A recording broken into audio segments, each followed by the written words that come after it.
locked in. Oh, yeah, French Quarter nights with the rain coming down. Whole city talk, but the truth stay underground. Funny how the silence break whenever he speak. Certain conversations never make the TV. Voice through the speakers got the whole city tuned. Higher ups nervous every time he hit the room, cause he say what the people been feeling for years, bringing light to the stories they don't want us to hear. From the uptown lights to the night war pain, every word hit different when it cut through the rain. Everybody know the truth, you never said aloud, till Gerod hit the airwaves and it shook the whole town. And the streets keep calling through the static in the night. Every word feel different when Gerod go live. Gerard on the radio, whole city vibing slow. Late night lights in New Orleans glow. Everybody listen close. Gerard on the radio, truth in the speakers for sure. From the bayou streets to the corner store, whole city locked in. Streetcars roll while the city stay awake. Everybody got a story, everybody got weight. Funny how the phones go quiet when he name names. Funny how the pressure rise when he shift the conversation. He talk schools, streets, money disappearing. Backdoor deals that the public ain't hearing. Things get buried when the cameras don't roll, but the people tune in cause Gerard let it unfold. From the jazz in the streets to the smoke in the sky, New Orleans still fighting, still holding it high. And the city feels seen every time that he speak, cause the truth hit harder when it finally run deep. Now the whole town riding with the station on loud, hands high while they sing every word through the crowd.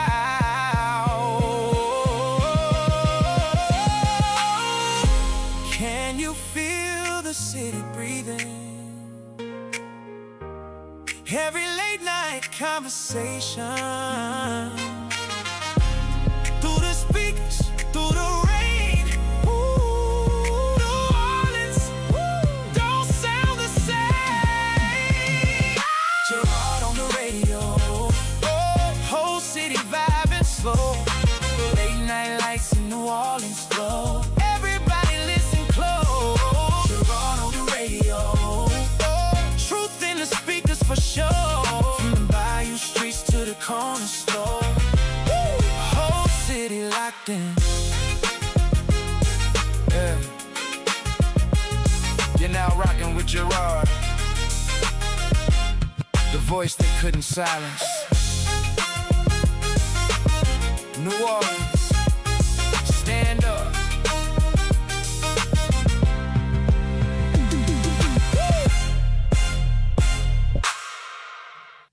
Good afternoon, good afternoon. It's WBOK 1230 AM, 107.1 FM. And this is Suzette Bagnaris and Gerard Stevens on the mic. What's up? The call-in number is 504-582-9422. Man. Start off with that because we want you to participate. Participate. How are you? I am doing well. How are you? I'm breathing hard. I see that. Gerard was running in just y'all. Just trying to get in. Just trying to get in. Leaving the office. Exactly. You got me playing private eye today.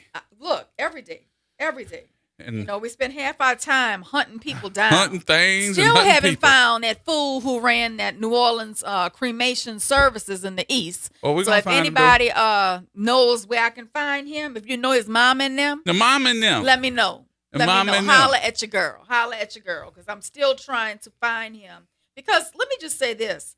There are still bodies over at the coroner's office That they can't find the people. They can't find the people for, and he has not refunded money. And some of those people are now having to bury their loved ones in Potter's Field because he has not refunded their money and nobody can find him. So if you can find him, let your girl know. Let your girl know, because I really would appreciate that. You know, Gerard, yesterday we spent a lot of time talking about data centers. And there's a story about data centers in today's news. They had a protest. In New Orleans East, as a matter of fact. They had a protest this morning at City Hall. Exactly. So, you know, we've been talking about that. Now, you know, it looks like the New Orleans East people have shut that down for a moment. Hopefully they can continue to have it shut down. because as we discussed yesterday, data centers are not good for the community. They are not good for the environment.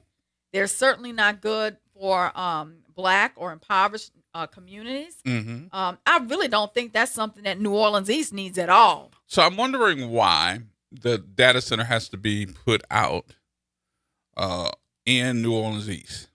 Well, that's what they target. They target a predominantly Black area or a predominantly impoverished area.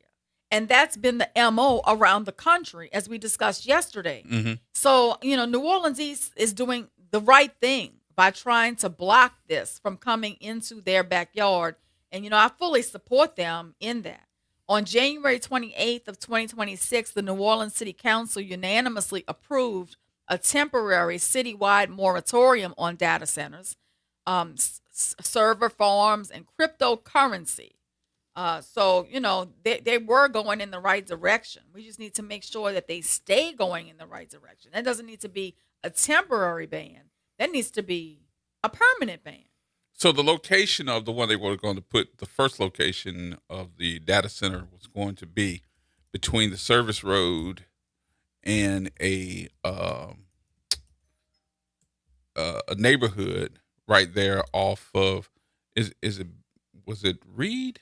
Was it Reed or was off the service road? I do know that, but it was right in the middle of a neighborhood. Correct. And I think it was closer to where the old Liberty Bank building was. It looks like it was at the Interstate 10 and Reed Boulevard in New Orleans East. It was approximately 17 acres. Mm-hmm. And they were looking to put an MS Solar Grid data center there. But the moratorium, could remain in place for up to 2 years while the city develops permanent regulations with regard to data centers. So planning staff has now proposed a potential citywide ban on data centers larger than 100,000 square feet, a ban on facilities consuming more than 20 megawatts, limited permission for smaller facilities in industrial districts, possible permission for facilities up to 20,000 square feet and 5 megawatts in certain quote-unquote commercial districts, utility regulator review of every application, which we know now they've made the Utilities Commission sign NDAs for the one in Richland. Mm-hmm. So how useless are they going to be? A minimum 500-foot buffer from residential property, possible exceptions for hospitals and universities. Mm-hmm. I still thought about something you said yesterday, and I think this is something that needs to come up in Thursday's city council meeting, and that is that someone needs to write up legislation that states in this city, because we have our own home rule charter, what would be great for this city, for New Orleans, I can't speak for the rest of the state, but for New Orleans, if these folks really care, that they would write up legislation that states that no city official can sign an NDA that is for a private company, does not have the benefit of the people. And the other part of that is that there should be a moratorium on data centers, that no one can say, yeah, we need a data center, let's put it up, without there being a voice of the people heard and debated upon during the time that that's being brought to this city. I think that's very important. I do believe that there should be no NDAs signed by public officials when they're using public land, public resources, or it's on a private utility. On a private utility. I just think that it's common sense, and I think it does need sometimes to be codified so people don't stray away from what is important. Yeah, I would beg somebody that's a little law professor or something of that sort to start looking it up. It got to be stated that folks are not supposed to be on, I guess, public time or public benefit or operating under public law, and you're signing NDAs for a private venture. Yeah, because then you can't get information from the public officials that you have elected. And one of the things that was brought up in that issue was the fact that these folks are being given sweetheart deals. And part of that deal is that you cannot do public records requests, even though they're operating on public land for public entity, forever. And they're changing the state laws stating that you can't do public records requests for these Meta for any of these AI situations, these data centers that are going to be coming up. I saw an internet post today, an Instagram post from Elizabeth Liz Cavalier, who's also known as Liz Coyote or Gator Queen Liz. I'm sure many of you may who know who she is. She's a famous alligator hunter from South Louisiana who starred on the History Channel reality series Swamp People. Mm-hmm. I know it because my husband loves to watch it, right? The shoot 'em Jacob thing, you know. Shoot 'em Jacob. Shoot 'em Jacob. Shoot 'em Jacob. Well, Liz is a very, strong, independent woman who's out there doing the doggone thing with the best of the boys, alligator hunting in Southeast Louisiana. Mm-hmm. And she was on Instagram today talking about the data center, which is near Pecan Grove, which is where she hunts alligators, near where she lives, and how she has concerns about how close the data center and the SpaceX are going to be to, her town, and how none of the elected officials are answering any of her questions. Wow. And how frustrating it is, and her concerns for the environment as a result of, she lives off the land, Mm-hmm. and the land may be polluted. And so, just listening to her talk about her fear and the fact that she can't get any answers from elected officials, and she's watching these caravans of black SUVs going back and forth in her community as they're trying to start up the data center and the SpaceX. Right. And she's saying, I don't want Elon Musk in my neighborhood. I don't want him in my community. I mean, it's a very real thing. And look, it looks like we could have been very close to having that same thing in our backyard here in New Orleans East. New Orleans East, but for these residents out there and community groups out there really speaking up against it. But I really don't think it's over. It may not be over. It may not be over. We're going to have to stay vigilant, and I think we do have to demand that some laws be codified with regard to zoning and with regard to NDAs and public officials and what we do and do not want in our communities. Well, if we don't, we're going to end up with data centers and high utility bills for everything. And they're going to put it in New Orleans East. Yep. You know that's where they're going to put it. Of all places. Of all places, right? So we need to start saying, not in our backyard. We do not want it in our backyard. And we need to stand firm with the people of New Orleans East, saying we do not want it here. Yeah.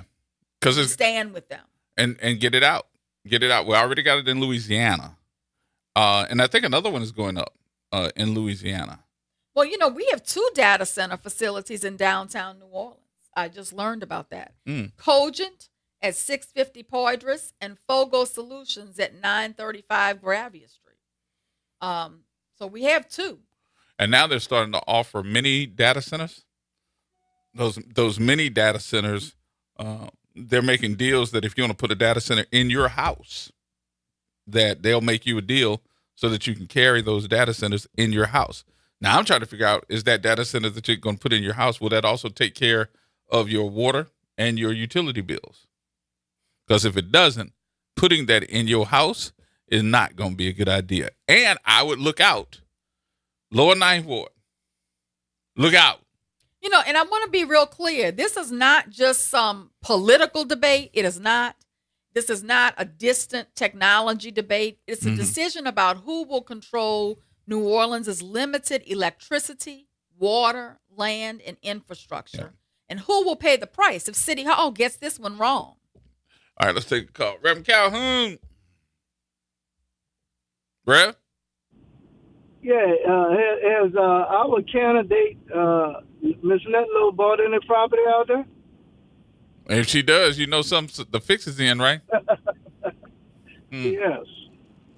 But what I'm looking at is these data centers and all this stuff. I don't know.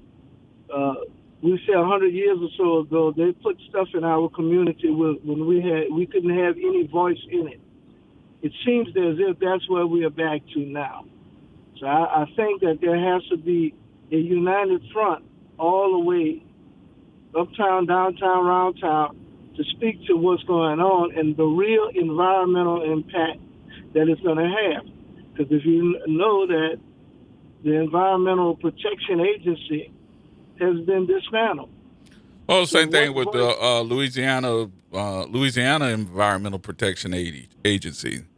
They've been messing up. As a matter of fact, and I don't know if you know this or not, Reverend Calhoun, they are not happy because we've discovered that the building that they had their employees in off of the West Bank Expressway in Harvey, that building was contaminated with asbestos.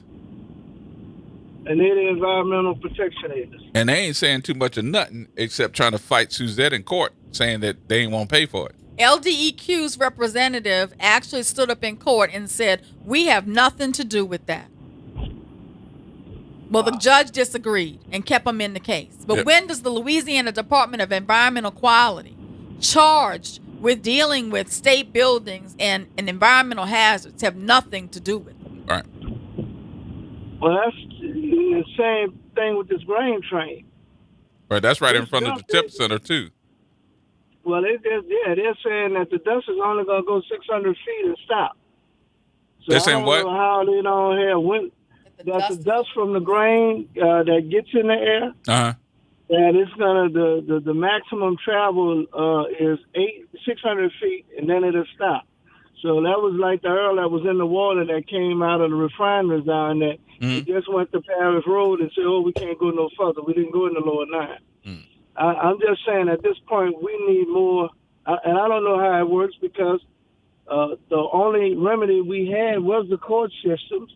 And it seems like the court system has been super compromised Right. in trying to defend us on these kind of issues. I didn't understand how dangerous the grain train was and that storing of that grain. I didn't understand how dangerous it was until everybody started talking. I think you told me about it with the fires Yes. and all of that. I didn't understand how dangerous that was.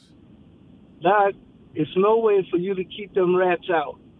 You start feeding them rats, you're going to have an infestation down here you wouldn't believe. All right? So, no, all the things that should be addressed are not being addressed. So, Has there been and any more again, conversation about it? I haven't been involved with any more conversation, if that's the question. Okay. Well, we need to get in front of this data center issue and not behind it. You know, the people I in agree Richland wholeheartedly. Parish, right? The people in Richland Parish found themselves behind the conversation. It was already a done deal by the time they started trying to fight against it. Luckily, it looks like the residents of New Orleans East are in front of the issue. But guess what? Before they even were consulted, before the homeowners associations in New Orleans East was consulted, Entergy New Orleans, the Sewage and Water Board, city departments, and utility regulators had already been meeting. They had already been discussing it, and they had already been planning. Wow. So Kenya Smith, who's the interim president of Enonoc, said that people most affected were glaringly absent from the process, and that is unacceptable. Entergy was consulted because electricity matters. The Sewage and Water Board was consulted because water matters. The city was consulted because permits matter, but residents whose lives were going to be at stake were not consulted at all. Is there any data anywhere that shows how destructive the data centers are? That's the ones that are up and operating right now. Yes, And the yesterday impact they have on the- Yesterday, I posted onto the radio station's Facebook feed from the show about the Memphis, Tennessee data center and how the NAACP has filed suit against that data center, which is, along the Mississippi River in southwest Tennessee, and how it is having a very negative impact upon that community from a health standpoint. So I did post that yesterday. I'll try to find it again today to post about it. But the same company that has the one in Memphis also did one it's actually Elon Musk's massive SpaceXI program. It's called Colossus and Colossus 2. And one is in Memphis and the other one is in Mississippi. And we posted a link to this NAACP lawsuit regarding it. that talks about all of the health problems associated with it and how they're trying to get it out of their community.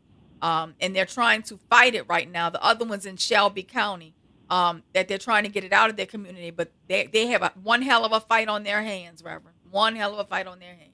Yeah, because once they start putting the poles in the ground, having them pick them poles back up is a real challenge.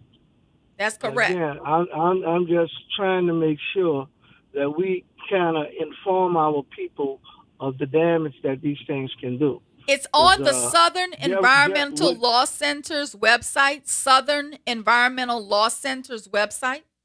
And it's a full story about the fight. So take a look at that. Take a look at that, Reverend. And I ask all of you to take a look at it. But it's on the Southern Environmental Law Center website, the federal lawsuit against Elon Musk and the data centers in Memphis. And it will tell you all of the problems they're dealing with. We'll be right back.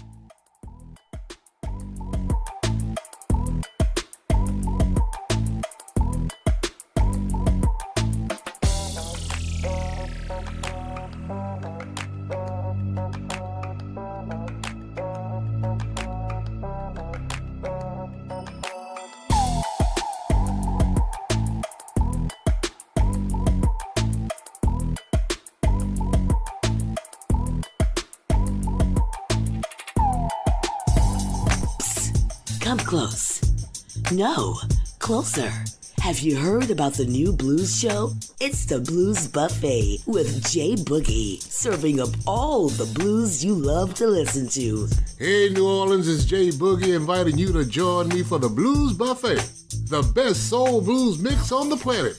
Happening Saturday night at 9 o'clock, right here at 12:30 a.m. WBOK, what New Orleans is talking about. Hi, my name is Shirley Simon. I am Dr. Brenda Jackson. Hello, my name is Linda Payson. We are all members of the NAACP New Orleans branch, and we would like to invite you to our President's Legacy Breakfast. The President's Legacy Breakfast will be held on Saturday, August 29th, 8:30 a.m. at the Hilton Riverside Hotel. Get your tickets today at eventbrite.com for $100 or call the NAACP at 504-434-8965. This is Andronika Morris, host of Put Housing First. Join us every Tuesday at 12 o'clock, where we will discuss how housing affects every aspect of our lives and what's necessary, what's needed to guarantee housing for all. Join us every Tuesday at 12 o'clock as we dig down deep onto the issues that affect all of us.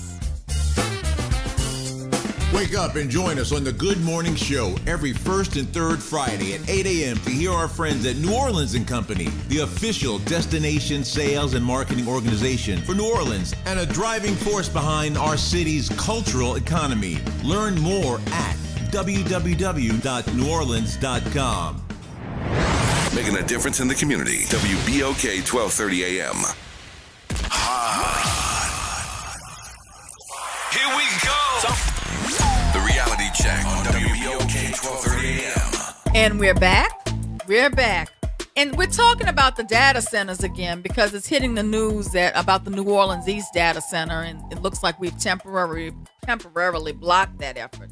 But I want to encourage all of you to look at this Southern Environmental Law Center website if you get a chance. It's selc.org, because it kind of gives you the roadmap of what New Orleans can expect if we get a data center here, based upon what is happening all around the country. The NAACP and other groups are fighting these data centers, which are being placed in African American communities and in impoverished communities. And it says in the opening, if anyone believes a data center is simply a building with computers in it, you need to look at what's happening near Memphis. The NAACP and the Mississippi State Conference of the NAACP have filed a federal Clean Air Act lawsuit against Elon Musk's artificial intelligence company, XAI, and its subsidiary, MZX Tech. The lawsuit concerns dozens of methane-fired gas turbines installed in South Haven, Mississippi, to generate electricity for xAI's Colossus 2 data center, which supports the company's Grok artificial intelligence system. The plaintiffs in that lawsuit are alleging that xAI effectively constructed and operated a private power plant without first obtaining the air permits and pollution controls that are required by federal law. And that's still an allegation that's being litigated, but xAI is disputing that permits are even required, that the plaintiffs are saying that they needed to do this. So this controversy really gives New Orleans a preview of what can happen when officials treat a data center as a harmless technology building and fail to examine how it will actually be powered. The first lesson is simple, and we need to know this in New Orleans, and I hope they're listening down in Richmond. A data center cannot be evaluated separately from an energy infrastructure required to operate it. The data center may contain the computers, but if those computers require dozens of gas turbines, new substations, transmission infrastructure, and continuous fossil fuel generation, the total project is much more than a computer facility. It's an energy development project, which is why Entergy is involved in New Orleans East. It's an air quality issue. It's a public health issue. But we don't see the New Orleans Public Health Department even engaged in the conversation about the desire to put this in New Orleans East. It's a land use issue, and I don't see zoning involved. It's an environmental justice issue, which typically involves African American communities and poor communities. It's also a question of whether powerful companies must follow the same permitting laws that apply to everyone else. So according to this federal complaint filed in Memphis, xAI installed and began operating 27 gas turbines between August and December 2025 at a South Haven site that powers Colossus 2. The plaintiffs allege that the turbines were operated without permits required for a major pollution source. Now, the people are claiming that more than 17 tons of nitrogen oxides, approximately 180 tons of fine particulate matter, approximately 500 tons of carbon monoxide, and approximately 19 tons of formaldehyde have been leaked into their community as a result of that data center. So this is why this is so important. Nitrogen oxides contribute to ground level ozone and smog, and they can aggravate people who have health conditions such as asthma and other respiratory conditions. Fine particulate matter can penetrate deeply into the lungs, and it's associated with respiratory and heart problems. Carbon monoxide can interfere with the body's ability to pump blood and carry oxygen throughout the body. And formaldehyde is classified as something that causes cancer. So this facility is not being challenged just because people dislike computers or don't want something ugly in their backyard. It's being challenged because it poses a serious and real health implication. So I really do hope that our city council members and the people in the administration in the city are listening to this broadcast today, and that they understand why it is so important for us to not allow data centers to take root here in New Orleans.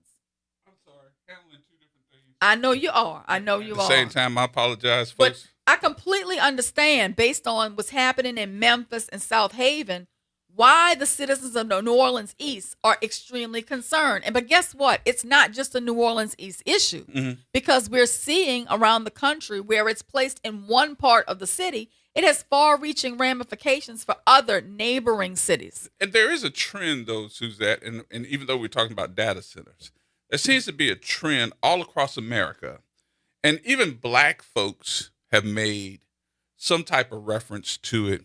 And sometimes we do it in a jokingly, even though it's not funny, we do it in a jokingly way because we understand what's going on and the terminology that comes out of it. Where you live, on the other side of the tracks. on that side of the tracks, or I live in the hood. We know that industrial usually means black area.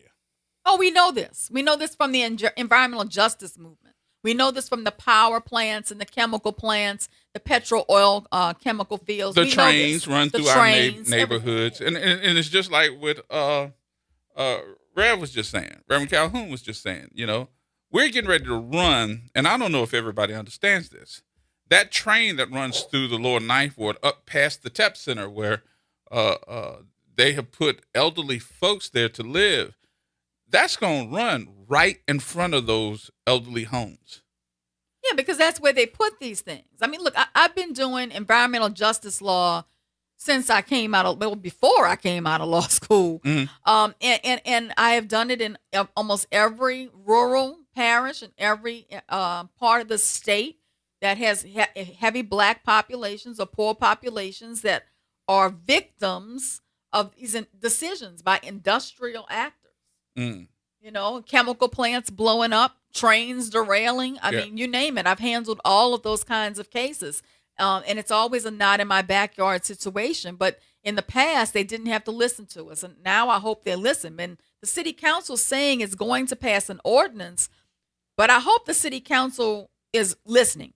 Because any ordinance that you enact should require disclosure and review of the facility's total power demand, every on-site generator and turbine, the fuel capacity it's going to have, the maximum hours of its operation, the potential and expected emissions, the required air permits, cooling systems, water consumption. They're not going to do that. I hope they're listening. Grid improvements, expansion plans, related facilities and subsidiaries, emergency operations, noise, fuel storage, pollution controls, continuous monitoring, public reporting, and decommissioning obligations. I hope they're listening, and I hope they write down that list. And when they create their ordinance, I hope they address every last one of those things in their ordinance.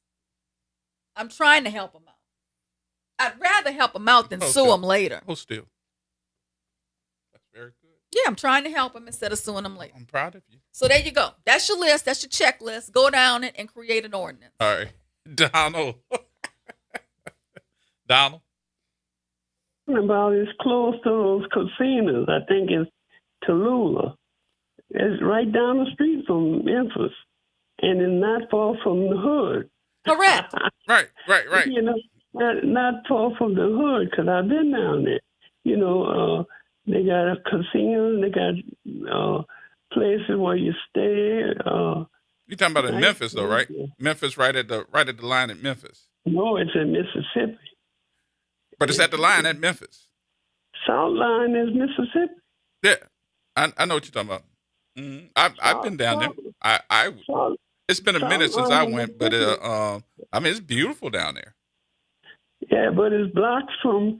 It's not far. It's right on the edge of the line. Right. It's right. To Tennessee. It's right at the edge of the line, which is the line is at Memphis. And I'm talking about blocks. Yep. And it's nothing but the black community. When you walk, when you cross the line right into Memphis, it's nothing but the hood. It's black community. And who you got in New Orleans East? The black community. Yep. But the council knew about this. Oh, they know about it because the council, the Sewage and Water Board, Entergy, they were all in discussions about this New Orleans East facility before the neighborhoods were. So now that they've been called to task by the neighborhood associations in New Orleans East, now Professor Red Slippers is saying we need to slow down and we need to enact some ordinances to address these things before we allow them. So let's do a temporary moratorium and let's enact some ordinances. But I just want to make sure that he's got out a pad and a pencil and he's writing down what I'm telling him it needs to cover so that he doesn't fall short yet again and make another bad decision that we're going to have to deal with on the back end. I don't have any, and I'm going to just say this, I don't have any confidence that they're going to be listening to this. And the reason why, they've already proven themselves as not really listening, because we had the same type of protests. We had the same people that were concerned. We had protest after protest after protest. And what did we get? A fire burning plant out there for energy. Power that plant. does nothing. That's That does producing nothing. nothing. Right. It's just taking up space. And more money on your bill so that they can get higher returns for their stockholders. But every time the wind blows, we have no power. Right. And let me just say this. I say this quite frequently, but I hope y'all get the point. All of these executives from Entergy live in English terms. And I think it is very telling that they have generators, whole house generators on all of their homes. Mm-hmm. They're prepared for when the Entergy power outage occurs because they have a whole house generator. Right. But the average person does not have that. You know, I'm going to say this too. You know, there's a lot of money involved, and they can buy politicians, you know. I mean, we got to recognize that, so we got to be on top of this. Yep. You know? Yep. You know? And I think this is going to be sooner than later that some decisions are going to be made, because I think the putting it together has already happened. We may have missed out on that part.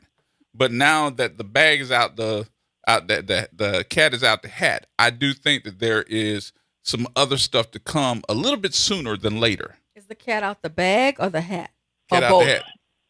Cat is out the hat? Cat out the hat. Okay. All right. I thought the cat was out the bag. No, but the cat was in the hat. Cat in the hat. Now the cat is out the hat. Okay. Yeah, I'm concerned. But it is about out the bag too. So the cat is out the bag, out the hat. Shit.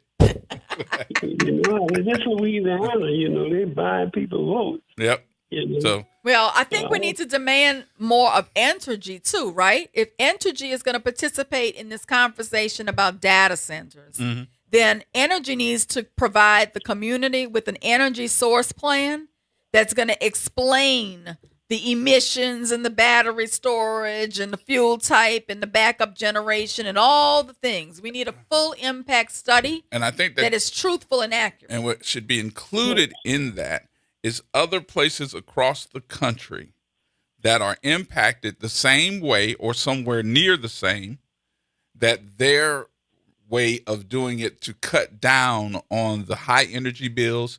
Because I was really impressed with New York, because New York had a whole dossier of stuff that went on the radio and on the television talking about it. So I sat down while I was in New York and watched it. It was almost like a documentary. And they were talking about, hey, people were really upset about the data centers in New York. It was going to cost, because they had a whole building of computers. And what they did was put generators and solar panels on top of the building to cut down on the cost of high energy bills, so that they could just, take that number down, so that the solar power was generating enough electricity for them. But energy is in a deal up there in Richmond too. You see, and as I say, that's going to affect us too. Well, here go the other part of this, and I think this is something we need to discuss with Entergy as well as our folks. We have one of the strongest waterways in the country, which we're not doing any type of hydroelectricity at all with the Mississippi River.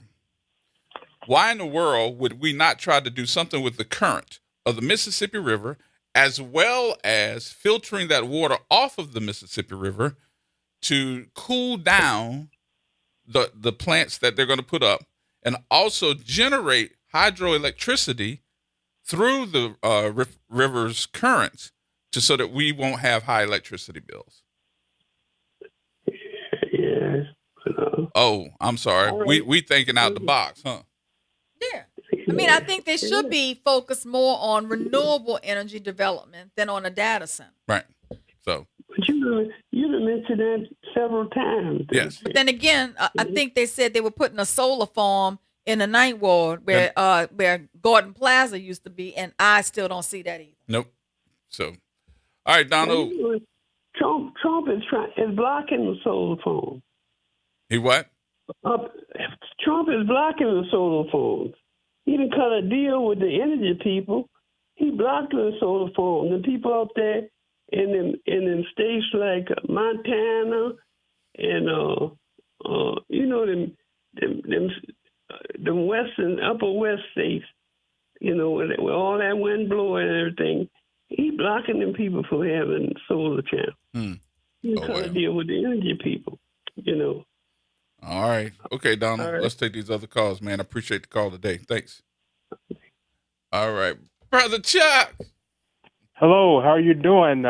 Yes, reporting from Monroe, Louisiana. I know it's been the center of news in my neighboring parish, Richland. Mm-hmm. Yeah, that's a pure mess. And I've been seeing on the news up here. I can tell you all, they've been talking about it, and they even talked about SpaceX. So, after listening to you all, and down there in Vermilion Parish, they're showing Musk and the governor there, and what happened?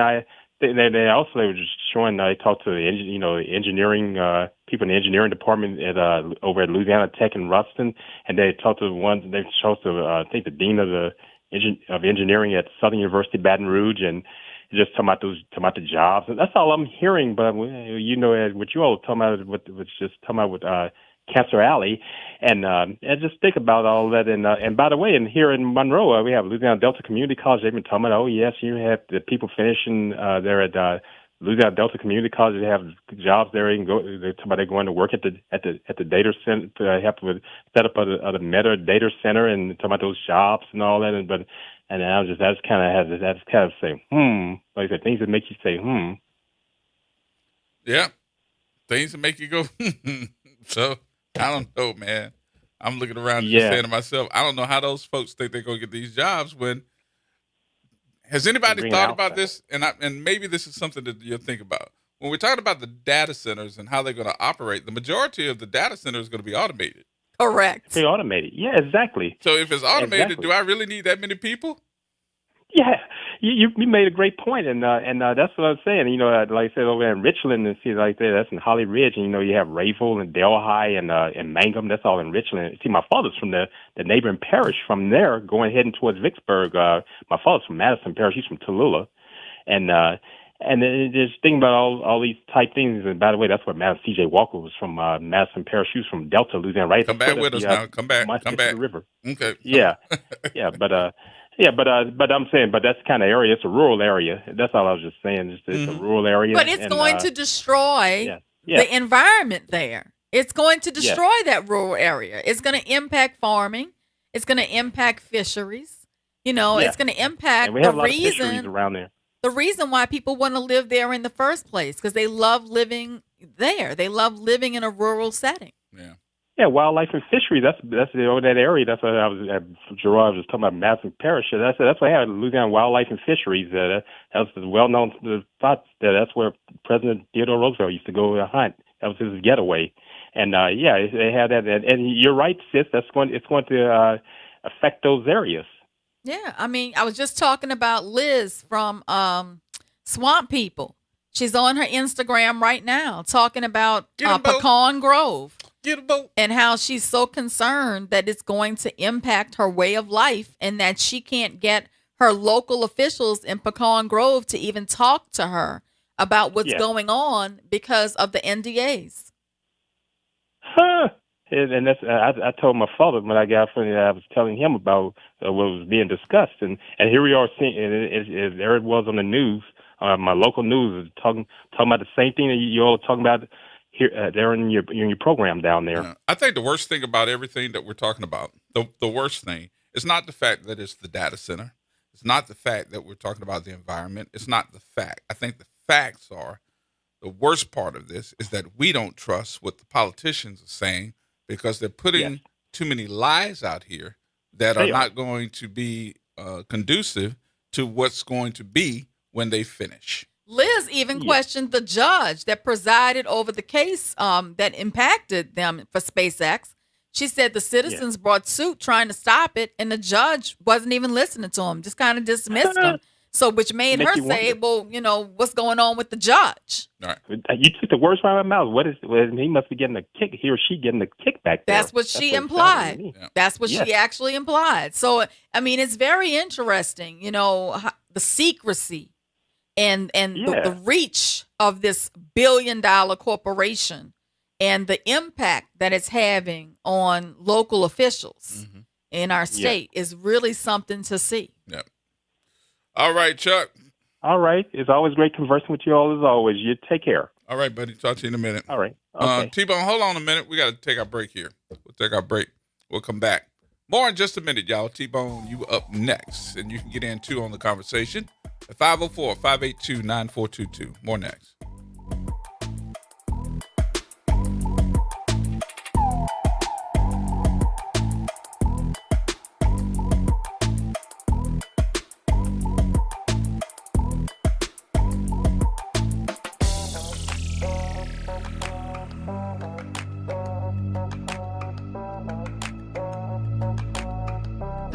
My name is Shirley Simon. I am Dr. Brenda Jackson. Hello, my name is Linda Payson. We are all members of the NAACP New Orleans branch, and we would like to invite you to our President's Legacy Breakfast. The President's Legacy Breakfast will be held on Saturday, August 29th, 8:30 a.m. at the Hilton Riverside Hotel. Get your tickets today at eventbrite.com for $100 or call the NAACP at 504-434-8965.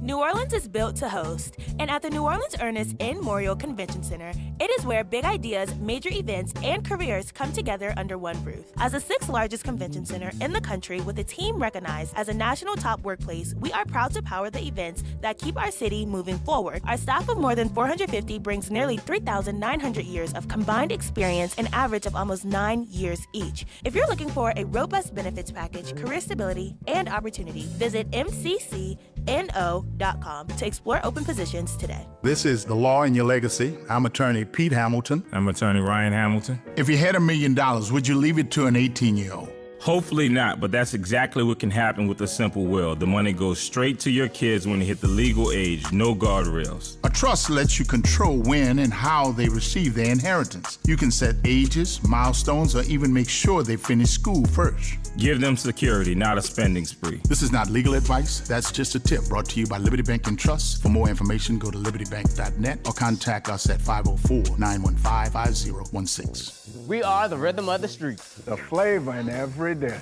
The story in every song. We are New Orleans Tourism and Cultural Foundation. We help artists build the future of New Orleans. Because when the culture thrives, our people thrive.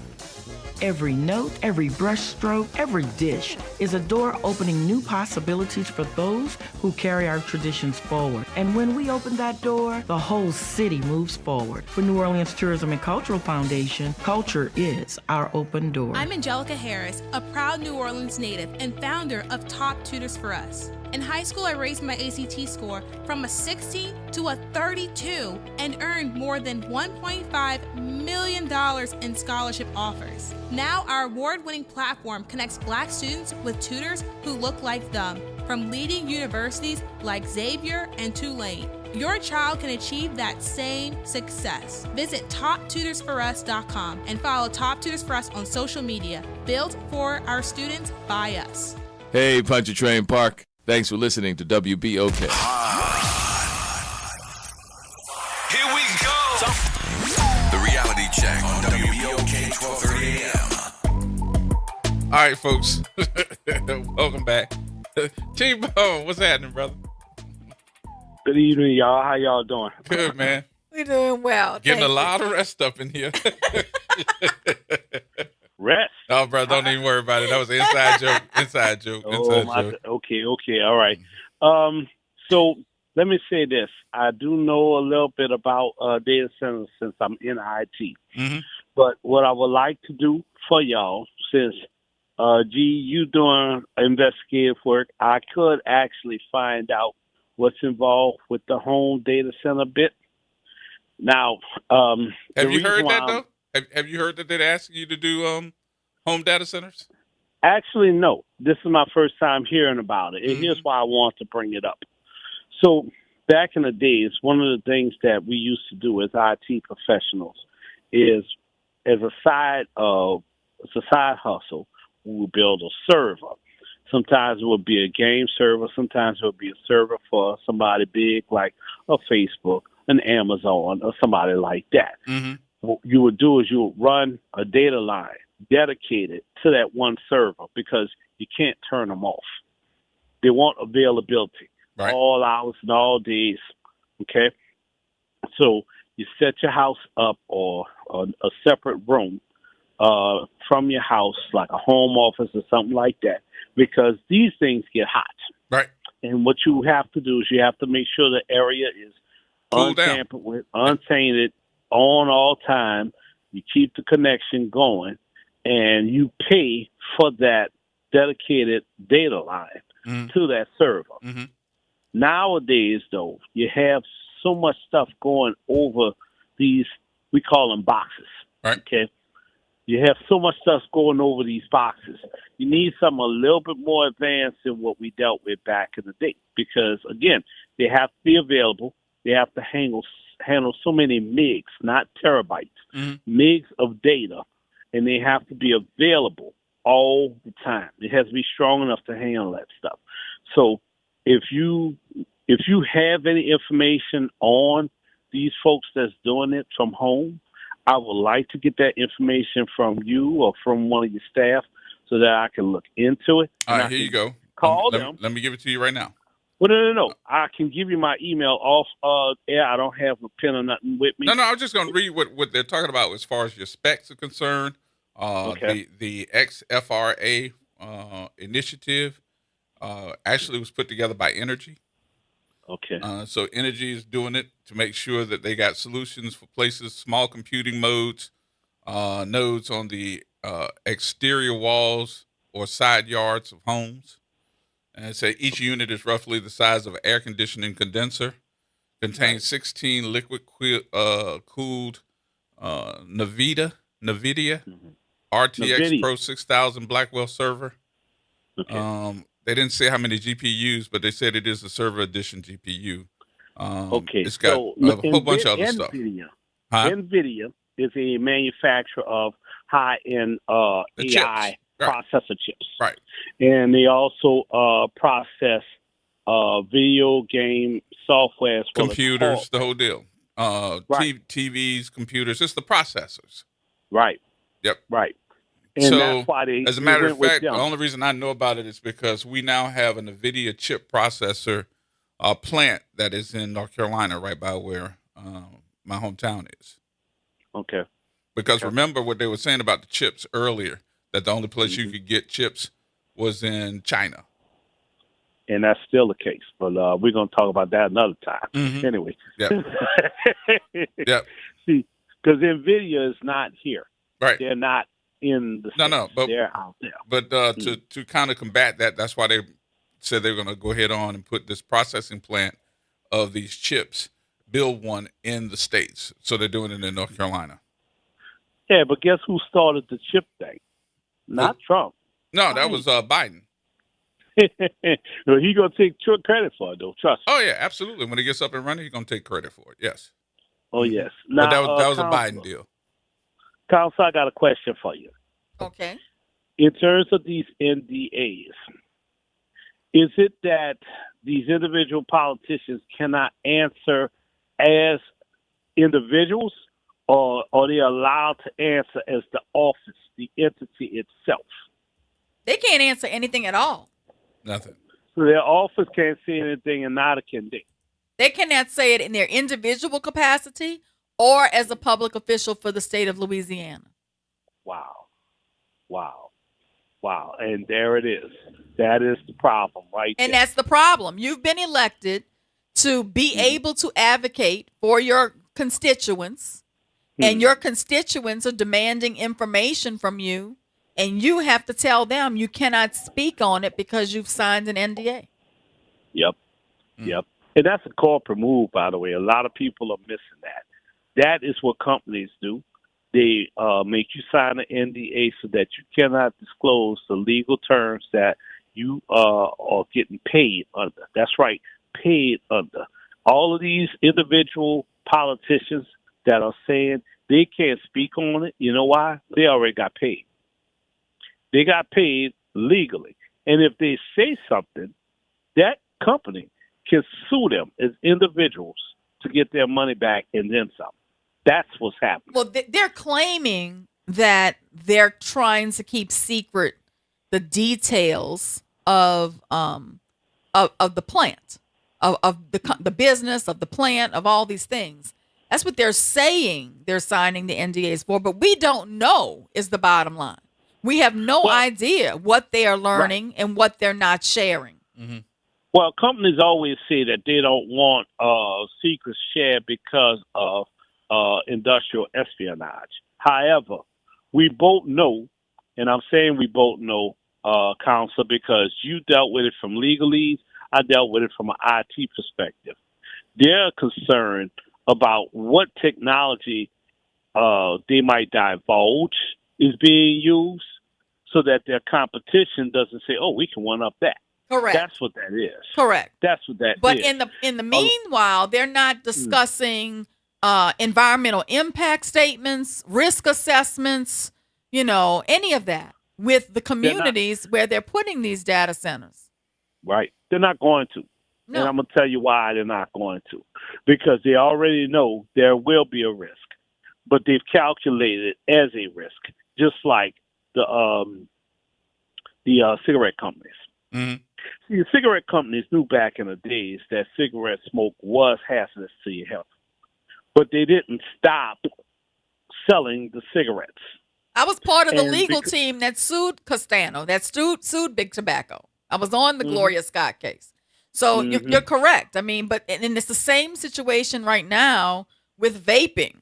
They know that vaping is worse for your health than tobacco is. Yeah, because you're putting micro parts. Putting all kinds of stuff in it. Right, exactly. And it is really having an impact on our youth. I think there's already a wave of the same type of tobacco-like litigation with respect to vaping going on around the country. But no. I'm willing to bet down the line, they're going to try to pay off people so that they don't sue. Well, they did that with the big tobacco companies. That's one of the things we fought against in Norplant, the contraceptive device. They were paying off primary care physicians in impoverished communities and in breast implant and in big tobacco. R.J. Reynolds was paying off witnesses, doctors, I mean, you name it, to try to keep that lawsuit from seeing the light of day.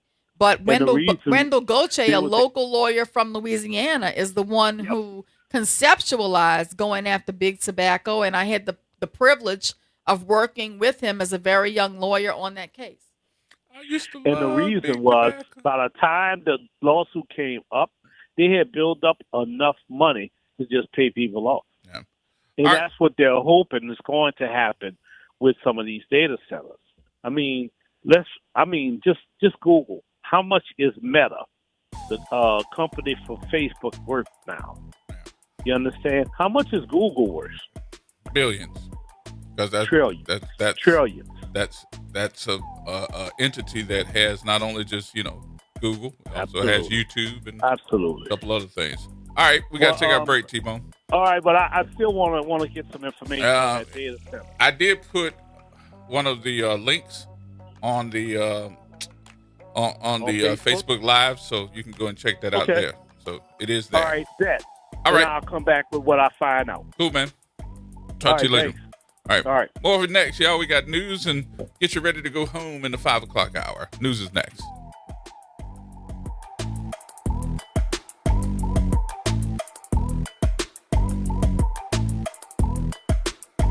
From the campus of Xavier University, WBOK Go and Equity Media Station. I'm Bree Wood with BIN News Now. A group of New York bodega owners is suing Mayor Zohran Mamdani over his plan to open city-owned grocery stores. His reaction: I continue to be fully confident in both the legality and the importance of our initiative to deliver 5 city-run grocery stores, 1 in each borough. Business owners argue the proposal would hurt small and minority-owned stores. Supreme Court Justice Clarence Thomas is thanking Senator Ted Cruz for defending him against ethics complaints. Thomas praised Cruz during a podcast appearance years after the Texas senator dismissed criticism over Thomas's undisclosed gifts and travel as a political attack. And Lil Durk's defense team is pointing the finger at his former associate, OTF Bonnie, in the rapper's murder-for-hire trial. Attorneys argue there's no evidence Durk was involved in the 2022 shooting that killed Quando Rondo's cousin, and that Bonnie organized the attack on its own. Get BIN News now, on demand, 24/7, on the iHeartRadio app. Here we go. The reality check on WBOK 1230 AM. All right, folks, welcome back. Welcome back. 504-582-9422. She's in the building having some conversation. Ladies and gentlemen, the attorney extraordinaire. This is Suzette Bagnaris. I'm excited to be here with you here today, Gerard. Yesterday, someone asked me to do a Nolan Wells update on the air, so I'm going to do that. And as always, if you have story ideas or something that you'd like Gerard and I to explore, to research, talk about on the air, you can leave that information with our producer, Nyron. And his number is 504-582-9422. And we can certainly cover the issue that you'd like us to talk about on the air. We can look into it. We can look into it. Mm-hmm. So here's your Nolan Wells update as of August 26th. The official autopsy is complete, but it is still being withheld. Mississippi's official autopsy was completed, but the district attorney, Angel Myers McIlrath, has said that the results will not be publicly released before the case is presented to a Jackson County grand jury. So we still do not publicly know the official cause of death, the official manner of death, the toxicology results, whether drowning was established, whether any trauma was identified, and the estimated time of death. Mm-hmm. The family's independent autopsy classified both cause and manner of death as undetermined. That examination found no fractures or deep tissue injuries, but decomposition and changes resulting from the first autopsy limited what the independent pathologist could determine. And I have to say, I think that was intentional.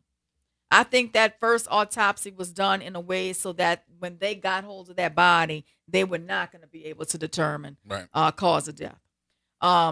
The district attorney has promised a thorough and complete grand jury presentation. An attorney for Nolan's family has suggested that review could occur within approximately 30 days, but no confirmed presentation date has been publicly announced. A grand jury review does not mean prosecutors have determined that a crime occurred. McIlrath says her office routinely presents unexplained and potentially criminal deaths to a grand jury. The real question is whether the investigation will be complete before that presentation. We don't know if the grand jurors are going to get the benefit of the official and independent autopsies, the toxicology report, a forensic examination of Nolan's phone, the relevant data from his friends' phones, the boat GPS information, the original sea towing recording, the tide and current analysis, all material witness statements and evidence concerning Nolan's phone and keys, and a reconstruction of the missing timeline, which I'm going to talk about in a second. So a grand jury may be evaluating this case without a complete record. Mm-hmm.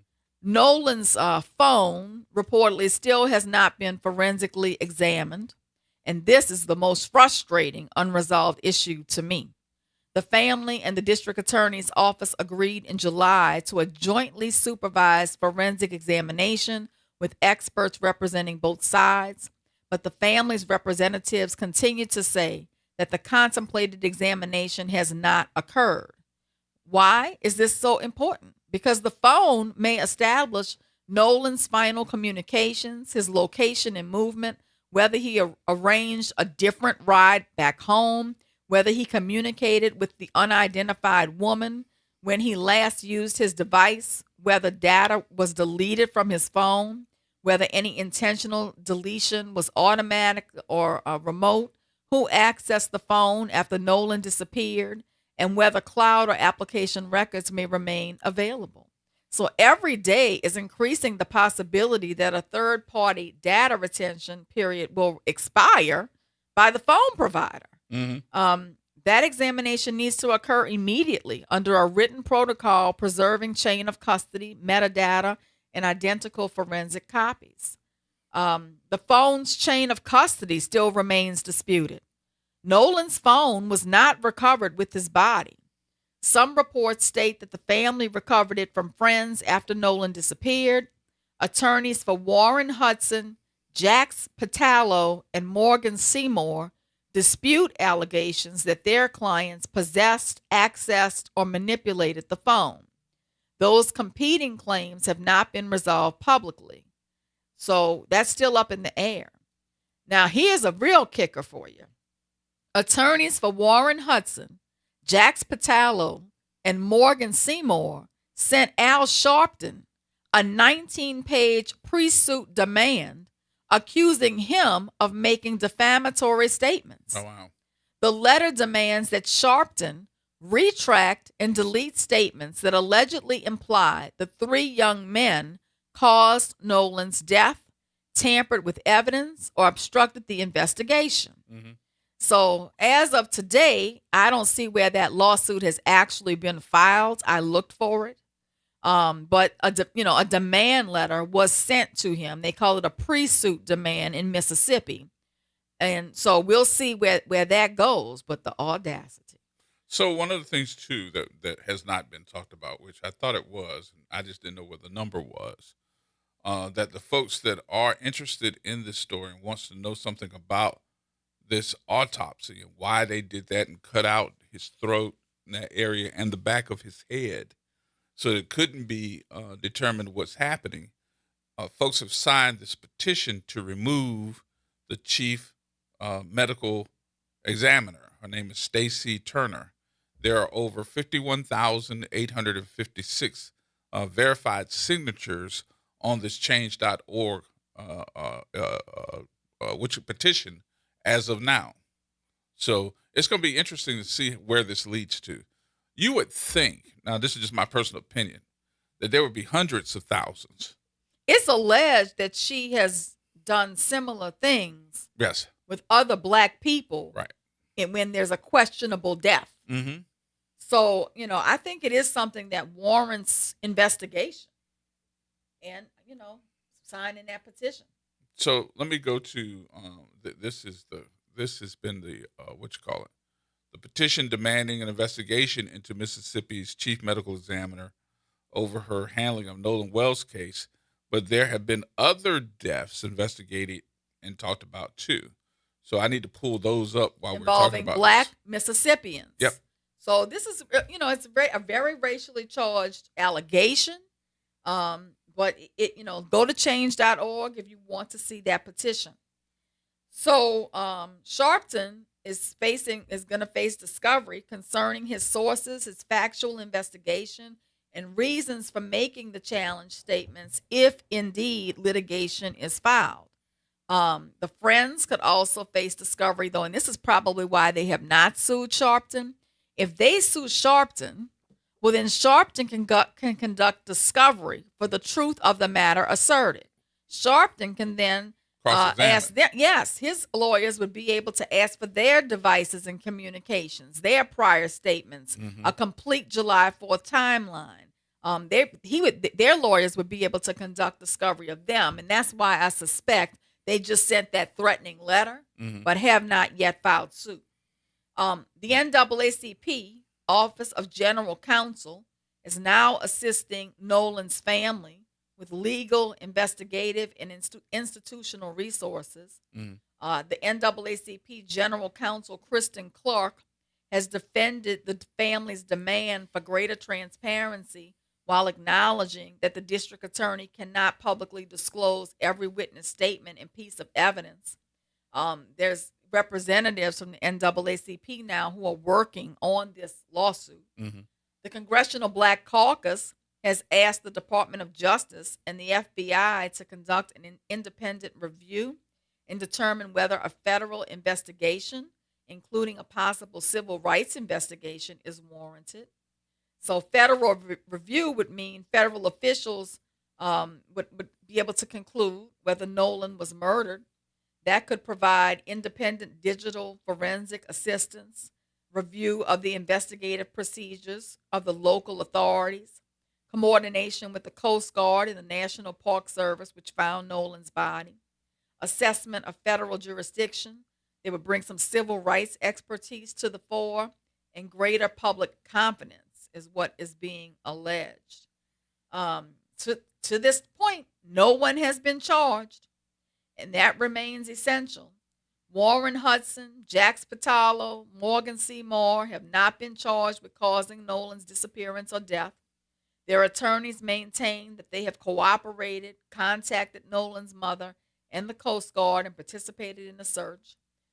Those communications, if authenticated, are relevant exculpatory evidence and should be considered.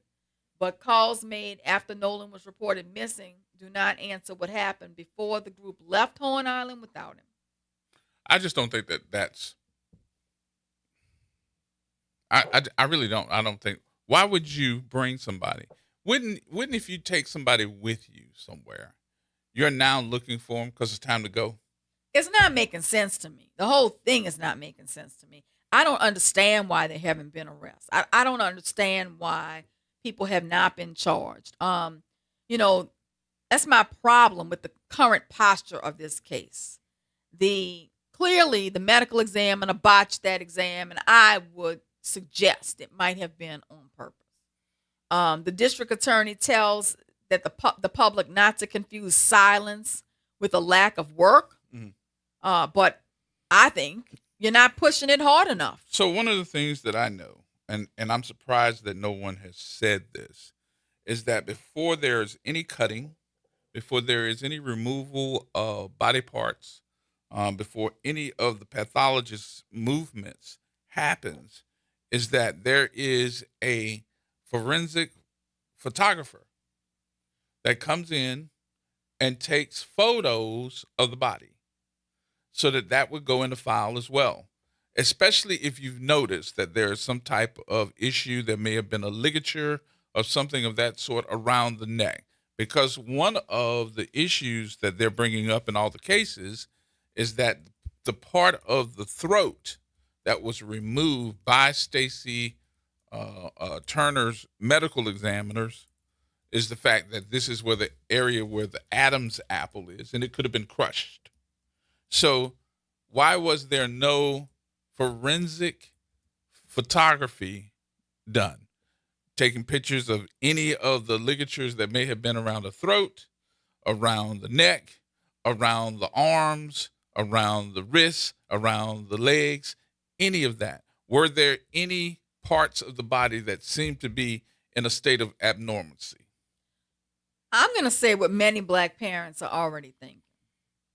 I do not believe this investigation would have been handled the same way if Nolan Wells had been white. Nope.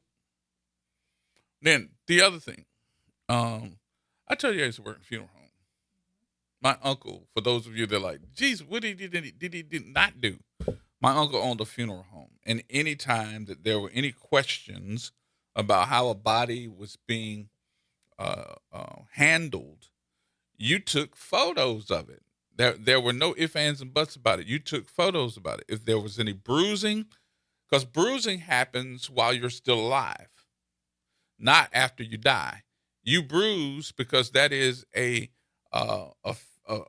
element that the body does to protect itself, to make sure that, you know what, if you got a hurt part of your body and you got a bruise, then the body itself is going to use all of its elements to make sure that it's repairing that area. So if you got bruising, if there's something that doesn't look good, you're supposed to take photos of it, forensic photos, to say, hey, this is what happened, this is what we see, and report it, because that could be used in a court of law to say that these things happen. Now, the other thing, and I don't know if anybody knows this, that if I grab you and put you in some type of hold and you're resisting, that's going to leave bruising and can also leave a copy of the person's fingerprints within your skin. I think the water and the time that he was in the water may have impacted that. But, my thing is, when a white teenager disappears under unusual circumstances, institutions and national media and even the public frequently begin with the assumption that something may have happened to that child, something sinister. Mm-hmm. The child is humanized. The family is humanized. We see family photos. We learn about school, athletics, friends, and future plans. Every person in the child's everyone in the child's circle is examined, but examined in a positive light. The timeline is reconstructed quickly. The phones are searched immediately. The digital records are preserved. The autopsy is done, and usually they'll let the other side have a representative in the autopsy because they want everything to be above board. Right. But when a black teenager disappears, the institutional and public response too often begins by explaining why nothing criminal probably happened. Maybe he just wandered away. Maybe he ran away. Maybe he had been drinking. Maybe he made a poor decision. Maybe he chose to stay behind. Maybe he drowned. Maybe there is no reason to suspect foul play. Notice the difference. Mm-hmm. In the way these things are immediately characterized and the way the narrative is spun. You're right. Natalie Holloway is a great example of that, Tandra Reed. I mean, it's just that's the way these things go. And when are we going to say enough is enough? We're tired of it. We're tired of the victim being villainized and the family being villainized. I mean, the mom is here begging for justice and trying to get a national platform, just as other white families have done. Y'all all remember John Benet Ramsey's family all over the news and still all over the news, right? And nobody was saying they shouldn't be seeking national attention. But immediately they start targeting this mother, filing complaints with the nursing board, saying she's unfit to be a nurse because she's racist. I mean, all of these things started happening immediately. And, the family should not have needed to bring in Ben Crump and Al Sharpton and the NAACP and the Congressional Black Caucus. But they had to. They were forced to because of the way it was being handled on the ground. And then the other thing that bothers me about this case is that they always find a local Tom who's willing to say whatever to pander to the white community to immediately start saying, we're not racist down here. This is not a racial incident. And again, blame the victim. They always find some folks willing to do that. But we don't see that when it's a white family. Why are we so willing to get on the camera and say the things to pander, but other people are not when it's their child? And we the first ones to be standing up saying, he not racist. Right. Imagine if the racial facts were reversed in this instance. Yeah. Let's perform an uncomfortable thought experiment. Suppose a white 18-year-old traveled to a remote part of Louisiana with 3 black friends. Suppose those friends, let's say they came to New Orleans and they decided to go on Bourbon Street. And suppose those friends returned without him. Suppose his phone and keys returned back to the hotel while he remained missing. Suppose his body was recovered 2 days later. Suppose authorities initially announced no foul play was suspected. Suppose weeks passed without a forensic examination of his phone. Suppose that our black coroner, did an autopsy and removed parts of this white kid's body before his white families got an independent autopsy. Suppose, what would authorities and the public tell that white family? Would they tell them to be patient? Would they tell them to not seek a public narrative? Would they tell them not to try to get national attention for what happened here in New Orleans? Of course they would. It wouldn't be the same. We all know the answer, that it's different because of the race of this kid. Yeah. We got to take a break. We'll take the break here. Joe Nathan, hold on. Cedric, hold on. We're coming right back. Got to take our break here. We'll check in with y'all on the phone in just a minute right here on WBOK.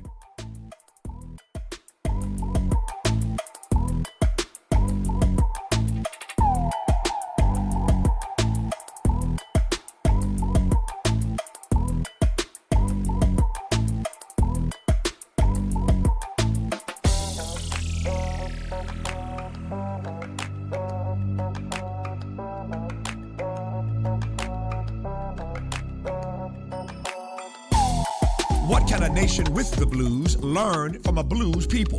Black America has a lot to say, especially given the current condition of our country. Every weekday afternoon, one show creates a space for us to be heard. It's the Tavis Smiley Show, weekdays, 1 to 4 p.m. on WBOK. Real people, real talk, real issues, real solutions, politics, culture, community, the conversations that matter most to you, hosted by me, Tavis Smiley. So tune in to the Tavis Smiley Show, 1 to 4 p.m., weekdays, right here on WBOK, what New Orleans is talking about.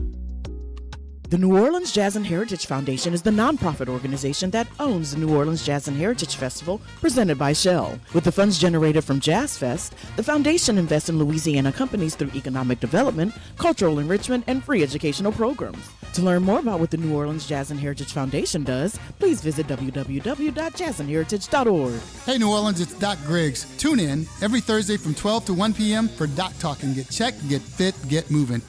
This is Gerard Stevens. And I'm Suzette Bagneris. Each weekday from 4 until 6 p.m., join us for the Reality Check. We talk about news in and around New Orleans each weekday, 4 to 6 p.m. online. And 12:30 a.m. at 107.1 FM. The Reality Check on WBOK, 12:30 a.m. and 107.1 FM. It's Off the Top with Norman Robinson on WBOK 12:30 a.m. A 17-year-old boy recently fell to his death at the infamous Plaza Towers high-rise, a blighted structure which has been abandoned since 2002. For whatever reason, the young man was there with friends. No one should be injured or die because a dilapidated building has been empty and neglected for years. My question, what obligation does government have when a privately owned hazard remains standing, unsecured, and dangerous year after year? Jacques St. Anne, a Belle Chase High School student, died after entering Plaza Towers with friends. According to police, the group climbed to an upper floor, and while descending a stairwell with no safety railings, Jacques fell to his death. Another teenager suffered serious lacerations to his arm and wrist. Plaza Towers has a long history of dangerous mishaps. In May 2021, a bicyclist was struck and injured by a piece of material that fell from the skyscraper. In January 2022, firefighters answered a 2-alarm fire at the structure. Investigators discovered multiple points of origin. In January 2023, more debris fell from the tower. In April 2023, firefighters were again called to the building. And the next day, a homeless man fell to his death from the tower. Former Mayor LaToya Cantrell subsequently acknowledged that demolition was being considered. The Inspector General questioned whether the city's response was adequate and pushed for stronger action. Now, to be fair, demolition isn't cheap. Current estimates range around $25 to $28 million, an improbable challenge for a city that's hard-pressed for cash. Meanwhile, city officials are hoping the proposal by the building's owner to develop the high-rise structure into apartments will materialize sometime in 2027. But similar proposals have surfaced and vanished since 2007. The developer may eventually turn Plaza Towers into apartments, and I'd like to see that happen. But a proposal is not a safety plan, and doing nothing to secure a hazardous building is not acceptable.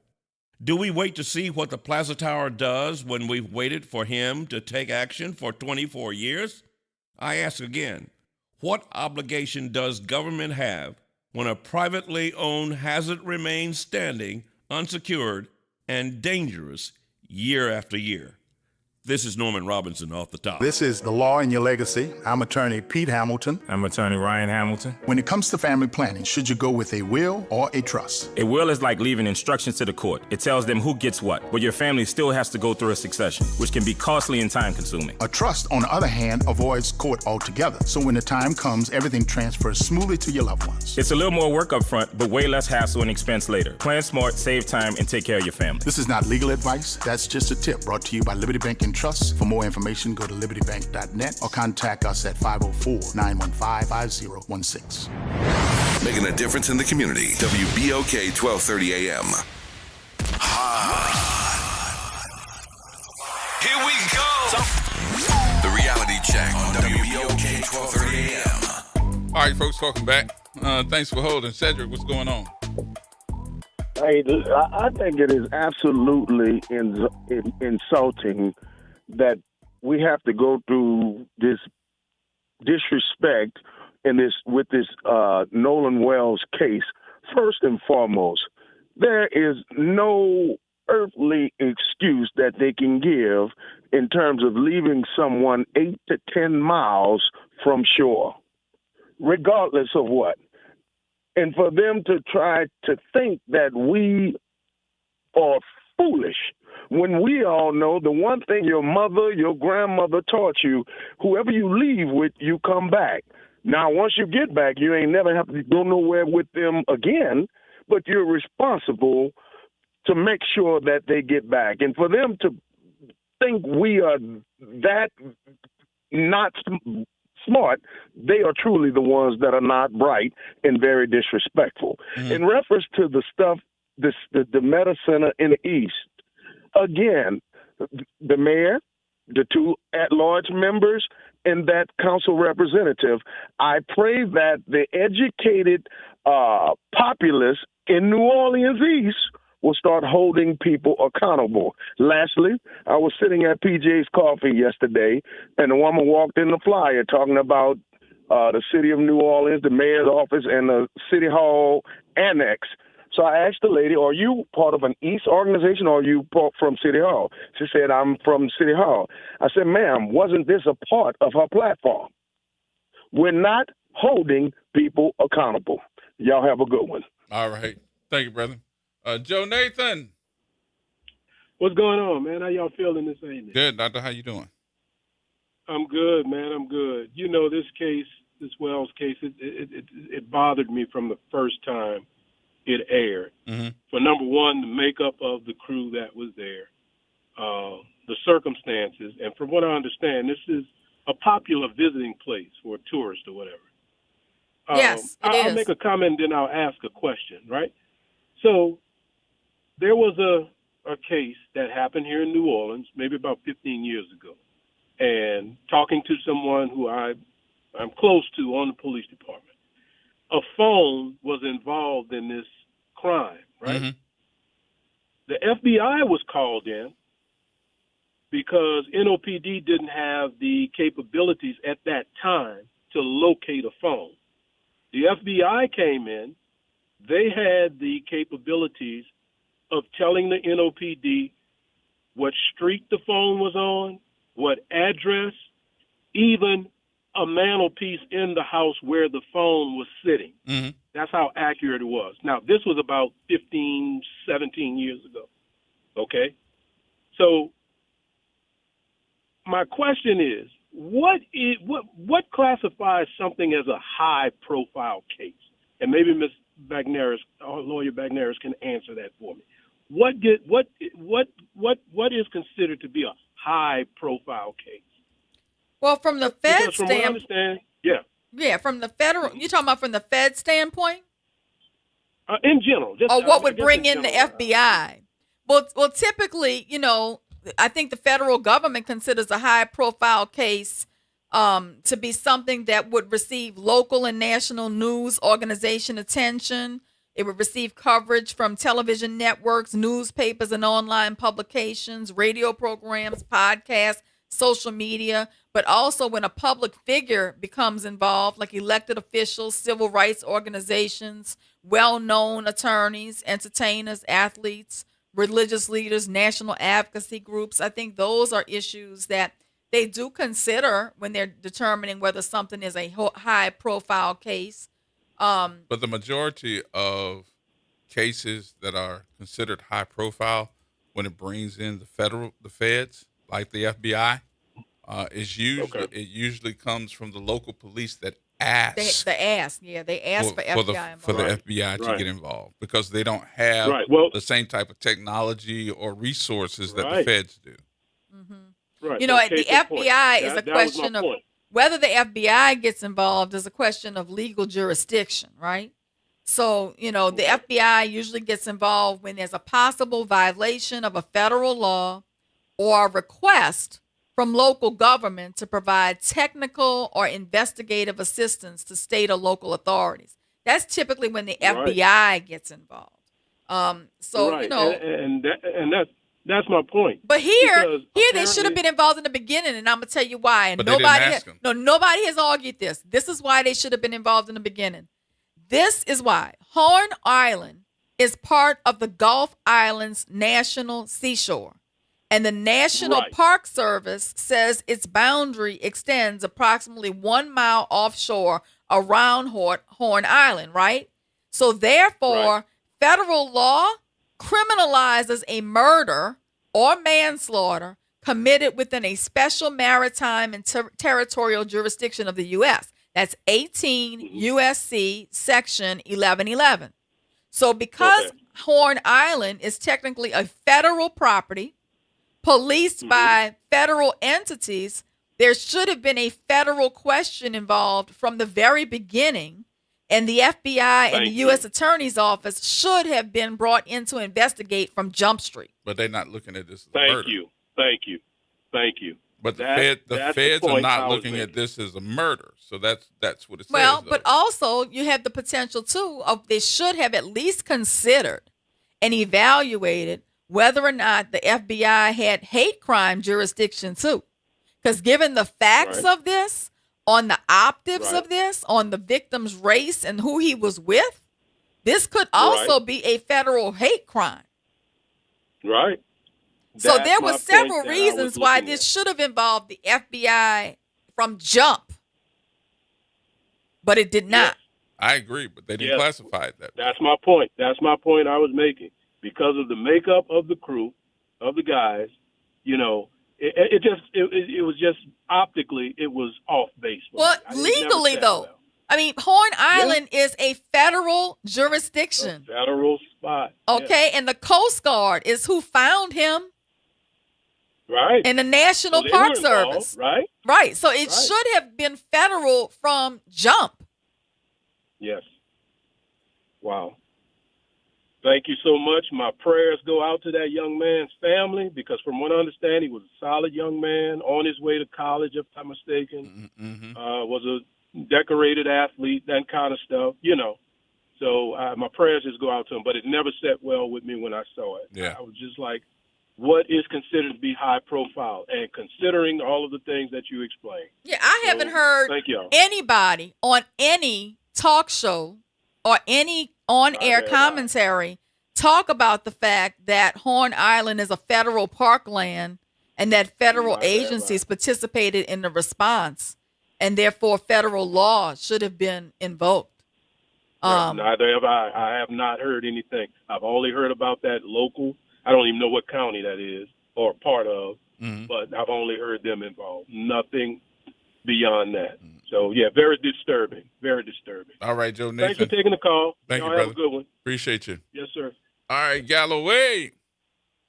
What's going on, Brother Gerod? What's happening with you? How you doing, Counselor? I'm hanging in there.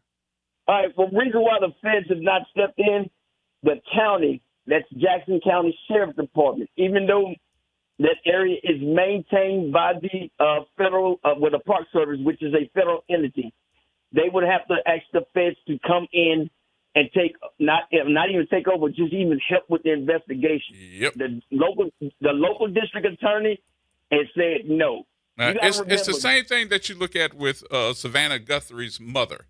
As we looked at that incident that happened and they couldn't find her, they did not ask immediately for the FBI to come in. And it was a federal crime, possibly, because there was kidnapping and it could have gone across jurisdiction lines. I have to disagree. Based on 18 U.S.C. Section 1111, Jackson County does not necessarily have to invite the FBI in. If federal authorities identify a legitimate federal basis and a legitimate federal law that may be implicated, such as special maritime or territorial jurisdiction, which does exist here, then the FBI and the Department of Justice may open their own concurrent investigation without permission from the local sheriff, the district attorney, the governor, or the state attorney general. They can have concurrent investigations going if they want to. Okay, you said not necessarily. And would you really want the FBI or the Department of Justice under Donald Trump to investigate an alleged murder or kidnapping or drowning. Can't do any worse than Jackson County. I'm looking at how it's being botched by the locals. I think that having two sets of eyes look at it, two sets of eyes might be better than one. It would be worse if Trump and them got their hands into it and they would end up closing this case, and then it would have to take another 20, 30 years or even longer. You got to remember, Medgar Evers killer, it took 31 years to be brought to justice in Mississippi. So the wheels of justice turn slowly. But I'm not saying that, now trust me, I'm not saying that the feds shouldn't be involved, but not this federal, those agencies, not Trump, them. You got to remember, this is the same Donald Trump. DOJ told white people, if you've been discriminated against yourself at a job, contact us. We don't let you sue and get money. But you know what I'm finding, though? And Gerard can attest to this. Even though they have tried to make it harder to file an employment discrimination case, we're getting more employment discrimination cases now than we have ever gotten. You should. Look who's in charge. Yeah. But, I'm gonna get off the phone and say this. LSU just arrested this young black girl. She took a picture and said she gonna shoot up the student center. Mm-hmm. Now they done already mugshot her and everything else. The white girl that carried around a baby doll with a noose around his neck around campus and dragged gets the right apology letter. So you tell me what's going on. Y'all have a good one. Thanks for taking my phone call, Gerard. All right, Galloway. I recently saw online a photograph of the newly sworn in members of the DOJ, all white men for the most part. A few white women, no people of color at all. None.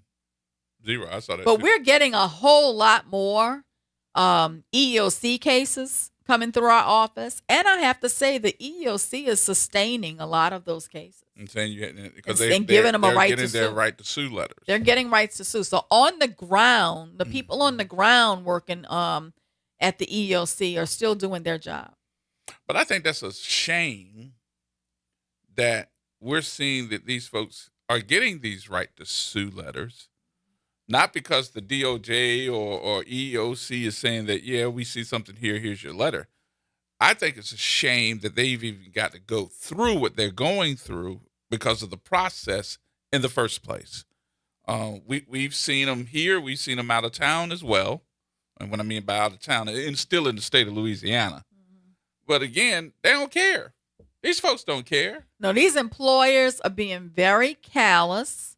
We're seeing an uptick in racial discrimination claims and pregnancy discrimination claims come into our office. In the last, I would say in the last month, we must have gotten like 8 new files, 9 EOC files. Yep. Even the young lady that just took off time to go and have a baby. And had a document giving her leave. Like she had approval documents. And they fired her. And then they fired her, yeah. I mean, it's just, it's very interesting what's happening in these workplaces. And it's really a shame. It's really a shame what people are enduring in some of these job spaces. You think about something. I think they said the number was what? Over 300,000, 600,000 black women. 600,000 black women erased from corporate America.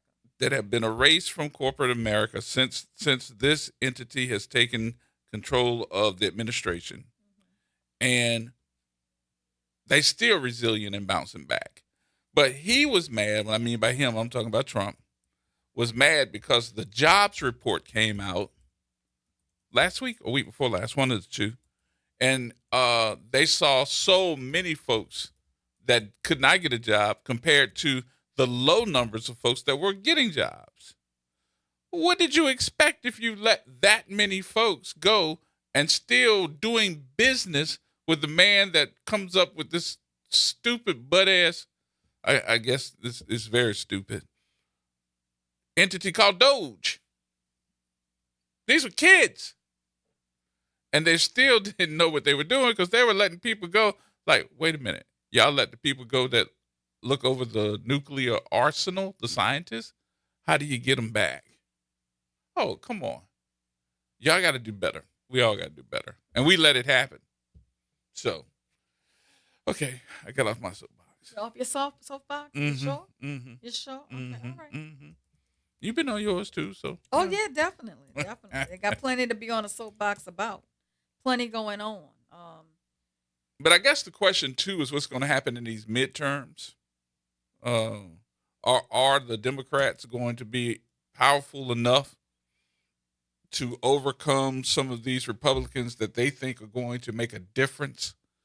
Will they get control? And then what moves will the Democrats make altogether? What moves? Hey, what's going to be your plan? They should be mobilizing right now. I'm not seeing enough going on right now. I'm very disappointed with black leadership. I'm very disappointed with the Democratic leadership. I'm not seeing enough mobilization right now. I will say that WBOK is joining forces with the Zulu Social Aid and Pleasure Club and with the National Bar Association and other entities to do a voter registration drive in September. Yeah. And so we're very excited about that and that partnership that we are forging with those entities to try to make a difference in our community with respect to upcoming elections. And I hope to see more mobilization like that in the community. And I hope people were paying attention with the Supreme Court when they made a move saying that, we're going to be able to say that we're not going to do anything about the voter registration, and no, you cannot do mail-in voting. That's not true. And the reason that was put out, I think, was to deter people. Yeah, the headline was false and misleading.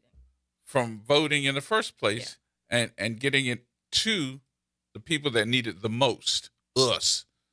I actually took this this legal brief from this lady that was, I think she's an Attorney Trotman, off of Facebook, and she explained it with mail-in votes and all of that. Nyron, I just sent that to you too. But I thought that was excellent, the way that she broke down this legal brief.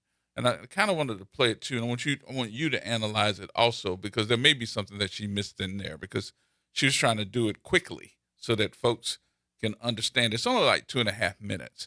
So tell you what, let's take the break first, and let's come back with it after the break. All right? We'll do that. And then people can make it a point to, ask some questions too. The Supreme Court about mailing in your vote. Is that going to happen or no? We'll break it down next.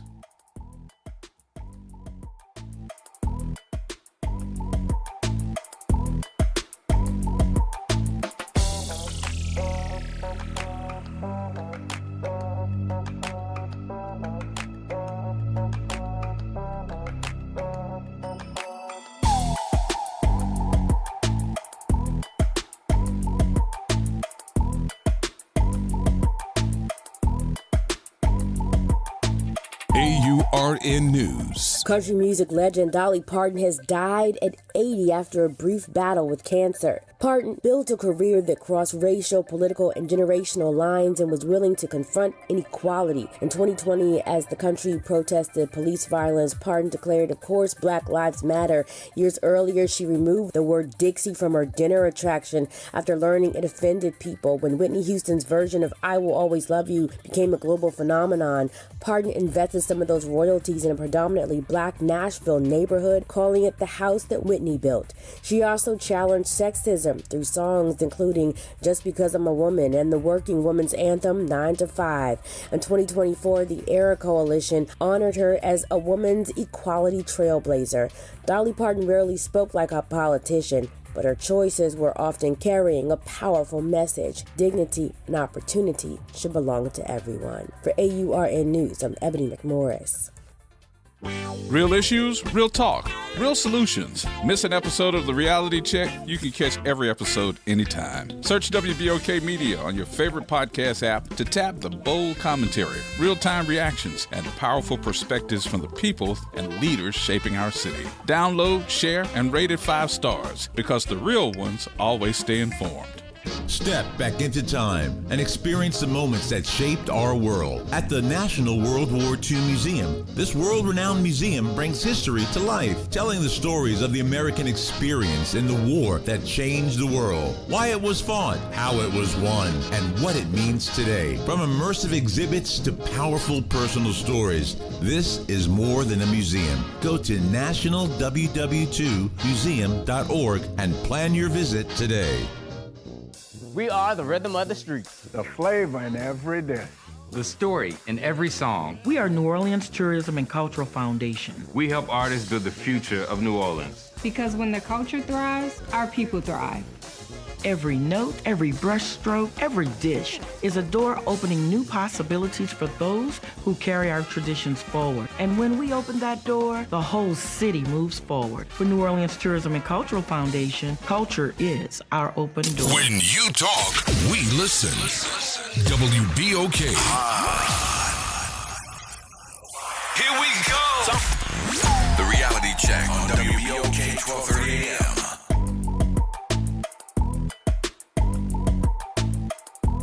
Okay, so if you saw the headline saying that the Supreme Court just cleared the way for this administration to restrict mail-in voting, slow down, because that headline does not tell you the whole story, because I freaked out a little bit at first. Okay, so hey y'all, Yolanda here, and listen, I'm popping on for this legal brief because with the midterms fast approaching, people need clarity and not panic. So here's what happened.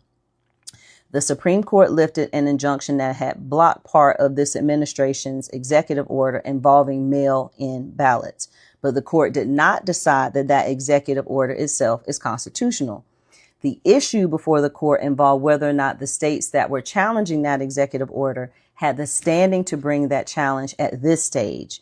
Basically, it's a procedural ruling. Is it still confusing? Yes. But this is not the same thing as a Supreme Court saying, yes, the president has the constitutional authority to do all of this. That's not what this ruling says. And there's another important piece I want y'all to understand. Now, the Postal Service had already finalized rules that said that states had to provide certain voter information, ballot-specific procedures, and these barcodes, and could potentially allow the post office to refuse delivery of ballots that didn't comply. But those rules are still blocked by a federal court order under a separate injunction right now. So what does this mean for you? Okay, let's keep it simple. Right now, follow the voting rules that are provided by your state and your local election officials. Please do not assume mail-in voting disappeared overnight. That's what they want you to think. And if you plan to vote by mail, early is your friend. Last minute is not. So for my North Carolina peeps, absentee ballots begin going out on September the 4th. The deadline to request one is October the 20th. And ballots must be received by 7:30 p.m. on Election Day. Regardless of where you live, here's what I need you to do. Check your registration. If you're going to do a mail-in vote, request your ballot early, track it, and pay attention to official election updates because y'all know this litigation is not over. The Supreme Court removed one legal roadblock, but it did not resolve the constitutional question. And it certainly didn't magically solve the logistical chaos that could come from changing how millions of ballots move through the mail weeks before an election. So don't panic. Stay informed. Get yourself a voting plan. And we have to have numbers that are so huge at these polls that the results cannot be challenged, despite what someone says. So follow for more. And as always, let's have the conversation. Have it. I think that's a good way to break it down. So what she basically was saying is that this thing is not over, but I do feel that they are chipping away at our voter rights and removing one piece at a time is how this thing is operating. But what she's saying is, hey, get your voting, get it early, make sure that you turn it in, your absentee voting. If you're going to do your mail-in, make sure you get it early. Is that pretty much on the right track? Yeah, she's saying the Supreme Court did not end mail-in voting. Mm-hmm. It did not declare absentee ballots unconstitutional, which is what the headline was saying. It did not rule that states must eliminate voting by mail. What the court did was lift a preliminary injunction because the challenge to the Postal Service's proposed rule was considered premature. Now the Postal Service has finalized its rule, and states and voting rights organizations are challenging the actual policy. But, we do need to stay vigilant. I think it did create confusion on the internet, the way that the story was presented. Exactly. Basically, they saying that, it's gone. Well, the headline on social media was false. Two different Supreme Court developments are being confused. There's two different cases. There's Trump versus California, which on August 24th, 2026, the Supreme Court lifted a lower court injunction that had temporarily blocked part of President Trump's executive order concerning the Postal Service's handling of mail ballots. And then there was another case that dealt with protecting late arrival mail ballots. And that case is called Watson versus Republican National Committee, and it was decided on June 29th, 2026. And I think these two cases are being confused to create hysteria. But, the bottom line is you can still do a mail-in ballot, but states do need to provide a list to the federal government of people who requested mail-in ballots. That's a new development. That's a new development. So, in other words, they want your information. Yeah, some states automatically mail ballots to eligible voters, but now they need to identify who they sent them to. That to me is a violation of my rights, because now you're trying to figure out who I am, where I live, and probably going to at some point try to figure out who I voted for, because it's going to be more than just who you are, what your race is, what part of the state you live in, and if they start looking at the parts of the state that you live in, more than likely can pinpoint what area is which by demographics as well as your ethnicity. And I think that that's too much information for the states to have. If I live in a black neighborhood, they're more than likely going to look at me as a black person, and who I voted for is going to probably be a Democrat. Correct. That's an assumption. And I just don't think that they need to have that information in the first place. Well, they're trying to get more and more information about your vote. And I look, I'm hearing, and I think you heard the same, that the Republican Party here is trying to get into the black neighborhoods so that they can figure out, what we're thinking. And I think that that's interesting. And I can tell you who's heading it up. Jeff Landry. He wants to get into the black neighborhoods so he can figure out what you're thinking. I'm hearing from a few of his friends that he's a little concerned with what his image is right now in the black community in New Orleans, and that he's trying to figure out ways to do some damage control. So it's going to be interesting to see what he does in the next few months to try to change his image here. First thing you got to look at is what have you done in the black community to make it better? Well, I think that ought to make Helena a little nervous, because as Sun Tzu says in The Art of War, the enemy of my enemy is my friend. Yep.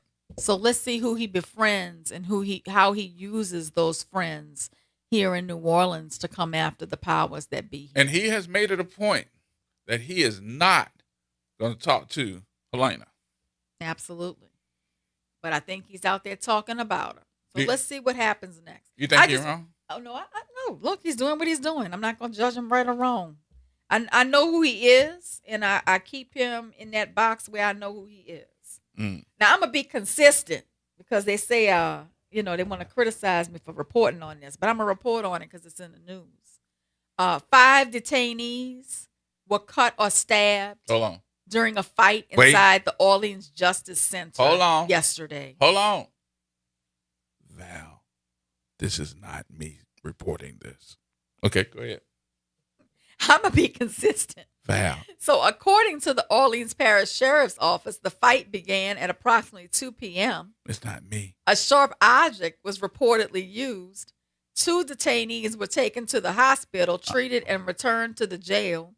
3 others sustained injuries described as superficial and were treated inside the facility. I'm going to be shaggy. NOPD says it was notified at 4:58 p.m. It wasn't me. And let's say what they always say. Sheriff Michelle Woodfork's office is investigating the incident. Val.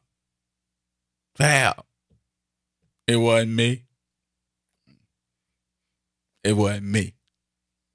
Keep going. You got some more? Oh, no, I'm just putting it out there. Val. I'm just trying to keep them honest. I'm going to report on it. It wasn't me.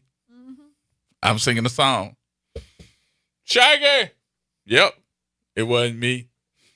Well, that's number what?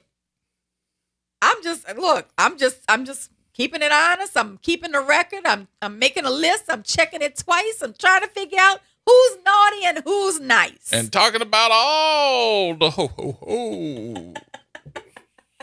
Saying ho. That's my Santa Claus. Talking about all the ho. And there you have it, folks. So Val. now you've gotten a complete report on what's happening here in New Orleans. Val. It wasn't me. I'm just saying. I ain't reporting nothing. Didn't say nothing. But I just wanted to make sure that everybody understood how many numbers, since May, right? Since May. They're rolling out and they cutting up inside that Orleans Justice Center. But they stab somebody? So they really are cutting up. They're cutting up. That's right. They cut. How many folks, though? 5 were involved in this incident. So I wouldn't call that a minor incident. That's a gang. Yeah, I would call that a breach of security. When did that happen? It happened yesterday at 2 p.m. But it was reported earlier this time. You know, she didn't wait a few days to let it leak this time. This time she reported it 2 hours and 58 minutes after it happened. So that's an improvement with regard to transparency. Shaggy. Wasn't me. But they cutting up. Yeah. Ooh. Okay. We getting ready to take our knives and get up out of here. We need them to leave out the door sometime. We need a gun. That's got to be long distance. This can't be shit. This can't be nowhere close. We're going to do a GoFundMe for bulletproof vests for the reality crew. Shaggy. Reality check crew. All right, y'all. Y'all have a good one. And Wasn't me. Will talk to you tomorrow. I may or may not be here. Depends on how long my deposition goes. But G will be here. I'm If you ain't here, I'm not here neither. Oh yeah, we gonna be here. Shaggy. We gonna try to get it. Wasn't me. Y'all take care. Have a good day.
WBOK online at WBOK1230.com. Have you heard the secret of what New Orleans is talking about?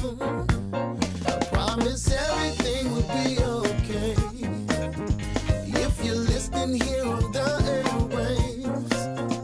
It's that WBOK 1230 AM. From the campus of Xavier University, WBOK Go and Equity Media Station. All day, all night, just wanna hold you tight. Just wanna hold you tight. All day, all night, just wanna hold you tight.